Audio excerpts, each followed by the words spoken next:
What is up, everybody? DJ SUBSBRIBE back at you today. Welcome back to my YouTube channel. Thanks so much. I've gotten so many subscribers over my first two videos. If you guys could go down and hit that like button, subscribe button, that would help me out so much. And thank you so much for doing that. Looking at making a lot more content. And today, the question is, so you're thinking about becoming a DJ? Well, there's lots of things that I would ask myself before I did that, and some things I wish I knew 7 years ago. So we're gonna get to that right now.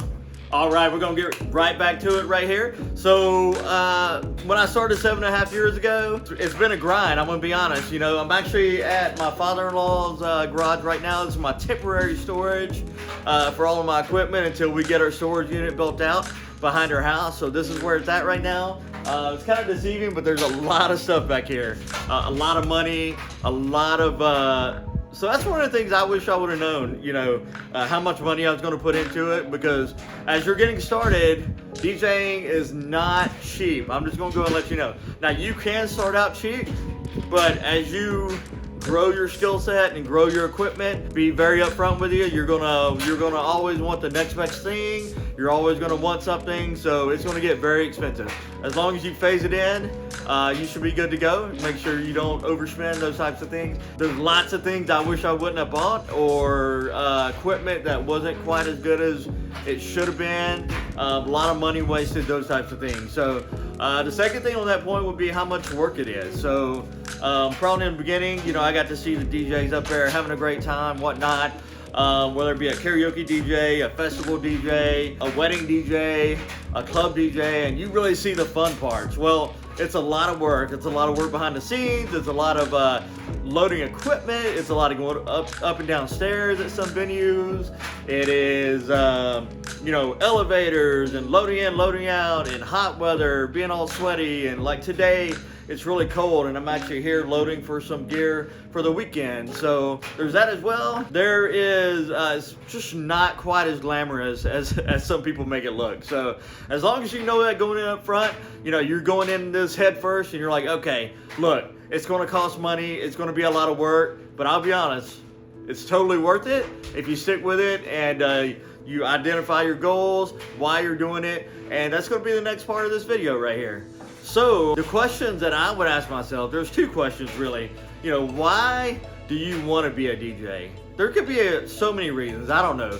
The reasons I can think of would be for the love of the music. Maybe you just love music, maybe you were in band, maybe you just really get into music, maybe you write music, or maybe you're already part of the music industry and you want to get into DJing. Maybe you just want to do it for the girls or for the guys. Maybe you want to do it for monetary purposes to make a living at it. Maybe you want to be a club DJ. Maybe you want to be at a music festival. So identifying why you want to do this. Do you want to do it just in your bedroom to where you're just really practicing what you love to do, or do you maybe even want to make music, produce music? So there's different ways that you could go about this. The second question I would ask myself is, what kind of DJ do you want to be? Because that'll help identify the route that you need to go, the next steps that you need to go. So what kind of DJ do you want to be? Do you want to be, to piggyback off the first point, do you want to be a club DJ? Do you want to be a producer? Do you want to be a wedding DJ, a corporate event, so what we call a mobile DJ? Do you want to be on a huge stage at a music festival? Do you want to do EDM? Is there certain types of music you don't want to do? So those are types of things that I would think about as you're getting into this. But I think one of the first things that you could do is just to get started. So I've got 3 tips to give you guys. Hopefully this will help you out there.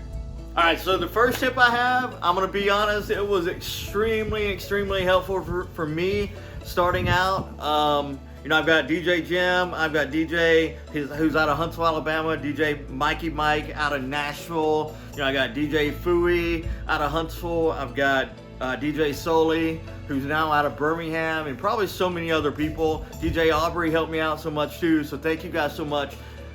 The number one point is to find mentors. And I'm not talking about just one mentor or two. I'm talking about finding 2 or 3 or 4, really multiple mentors that can help you along your journey, because there's so much to unpack. You know, those mentors are going to help you identify, okay, so if you want to be like an EDM DJ, I would get around some other EDM guys. If you want to be a club DJ, I would go talk to some club DJ guys, and I would just go talk to them. Just be like, hey, look, I'm thinking about doing this. Do you mind sharing some advice? Or do you mind if I just watch you? Those types of things. I'm really eager to learn. And what you'll find out is through finding those mentors, there's so many things to unpack, like what type of DJ controller that you like. So as you have different mentors, you'll be able to experience different methods. You'll be able to experience different controllers, different softwares, different speakers, different microphones, and you'll get access to all those different things, and then you can decide for you what works best for you. So hey, I really like the software. I really like how they did this. This controller is really awesome. I liked his controller. I didn't like his controller. So there's so many. One of the best ways to not waste so much money is to really get out there and explore, get with other DJs, ask them to mentor you, to start shadowing other DJs, because you're really going to find that that's going to help you save money, but it's also going to gain you invaluable experience to really take that next step a lot quicker, because those guys have seen so many things that you haven't seen. So that's the first thing I would do, is I would find you a mentor, and then I would find you a second mentor, a third guy, a fourth guy, as many people as you can in the DJ community, whether it be, they don't all have to be in person, they could be online too. You know, you could watch a bunch of videos from certain DJs that you like, but really trying to soak in as much as you can, because there's so many reasons to do that. So find a mentor. So the number 2 point is to do not break the bank, okay? It's going to be easy to want that flashy thing. It's going to be easy to want that $800 controller, or these speakers that are really expensive, but especially or software and all these things that you're going to want to buy. And then, you know, you throw in cables. I mean, you're going to be in this thing pretty quick, you know, where, several $100s and then several $1,000s. So do not break the bank. You can easily get in with a DJ controller, a very basic DJ controller, $100, $200, $300. You know, a set of monitors to go, a set of speakers to go on your desk at home, and a laptop. And you could do that very inexpensively. The reason I suggest not breaking the bank is because you're brand new at this. You don't know how long you're going to be doing it. You don't know if this is going to be a long-term thing. So you may get in and quit doing it 3 months from now, or get busy or whatnot. So just get in, dip your toes in. I can promise you that you can do just as much on that $250 controller, if you know how to use it, than you can that $900 controller or that $1,500 controller. So I've seen people do amazing things on a $200 controller because they know how to use it. So start out there, start out small, do not break the bank, and then you'll grow it. Over the years, you'll start to see that you want more and more things as you grow in your DJ journey. All right, so number 3 is very basic. I know it's very basic, but it's just to get started. So just get out there, buy your stuff, talk to people, get out in the community, really get home and practice. That's where it's really gonna matter. You're not gonna get good at something unless you practice. So those are really the 3 tips that I have. Those 3 tips right there, I think, are gonna save you a lot of money. It's gonna save you a lot of time trying to figure things out yourself. A lot of time trying to watch a million videos, or if you got a guy that can show you, this is how you use virtual DJ, this is how I use virtual DJ on this controller, and hey, you check this out, and hey, while you're at it, hey, you want to do something while you're there, and you're just really more of a hands-on feel. So find you a mentor, number 1. Don't break the bank while you're trying to do this, at least not right now. And number 3 is to get started, practice.